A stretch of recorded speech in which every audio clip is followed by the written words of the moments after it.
বেসরকারি টেলিভিশন চ্যানেলের প্রধান নির্বাহী কর্মকর্তা, বার্তা প্রধান, প্রধান বার্তা সম্পাদক ও প্রধান প্রতিবেদকদের সঙ্গে সরকার প্রধানের প্রথম বৈঠক। বৈঠকে দেশের টেলিভিশন শিল্পের বর্তমান সংকট, সাংবাদিকদের পেশাগত চ্যালেঞ্জ, চাকরির নিরাপত্তা এবং গণমাধ্যমের স্বাধীনতা নিয়ে বিস্তারিত আলোচনা হয়। প্রধানমন্ত্রী সত্য ও বস্তুনিষ্ঠ সাংবাদিকতার চর্চা বাড়ানোর তাগিদ দেন। বলেন, দলীয় তোষামোদ নয়, সাংবাদিকতা করতে হবে দেশের ভালোর জন্য। সরকারের গৃহীত বিভিন্ন কর্মসূচির প্রভাব নিয়ে প্রতিবেদন প্রকাশের আহ্বান জানান সরকার প্রধান। এ সময় তিনি বেসরকারি টেলিভিশন চ্যানেল এনটিভির কয়েকটি প্রতিবেদনের প্রসঙ্গ উল্লেখ করেন। বৈঠক শেষে প্রধানমন্ত্রীর প্রেস সচিব জানান, অর্থনীতি ও সমাজনীতির পাশাপাশি মানবিক ও সামাজিক মূল্যবোধ জাগ্রত করতে গণমাধ্যমকে ভূমিকা রাখার আহ্বান জানিয়েছেন প্রধানমন্ত্রী। স্বাধীন গণমাধ্যম কমিশন গঠনের উদ্যোগের কথাও জানান প্রেস সচিব। আগামী 18ই জুন স্বাধীন গণমাধ্যম কমিশন গঠন করার ব্যাপারে একটা আলোচনা হবে।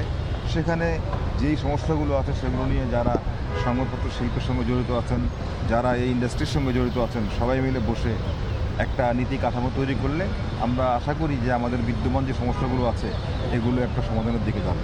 সাংবাদিক প্রতিনিধিরা বলেন, টেলিভিশন শিল্পকে একটি পূর্ণাঙ্গ শিল্প খাত হিসেবে গড়ে তোলার দাবি জানানো হয়েছে প্রধানমন্ত্রীর কাছে।